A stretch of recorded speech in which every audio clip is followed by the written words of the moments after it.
Abraham. Abraham is a man of God, a friend of God. Abraham walked with God. Abraham greatly honored God. And God had made a covenant with Abraham. So Abraham, the one thing great about Abraham that even God was so proud about was, Abraham conducted his family well.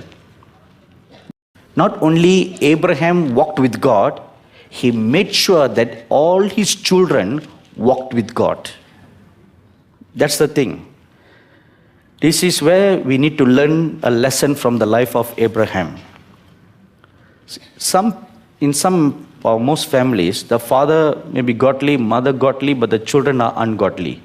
They don't care about the children. Not all, some or many. So the children are left to fend for themselves, or expect the Sunday school teacher to teach their children everything. No. Your children are not the Sunday school teacher's children. Right? And the Sunday school teacher doesn't have one kid to look after. She has a whole bunch of kids to look after.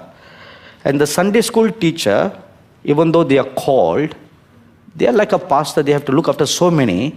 They cannot give individual attention to each and every child. Number two, the Sunday school teacher only sees your kids once a week. And even then, only for a few hours. And furthermore, number three, the Sunday school teacher, no matter how loving, compassionate they are, at the end of the day, that child is not their child. They can walk away, right? But you cannot walk away from your child because it's your flesh, your blood. So at the end of the day, your child's destiny is in your hands. You are responsible for your child's destiny. You are responsible for your children's spiritual well-being, for your children's spiritual upbringing. It is your destiny. It is your responsibility. And Abraham brought his family well. They were God-fearing. You saw Isaac. He learned from his father how to be a God-fearing man. That is why God is called the God of Isaac.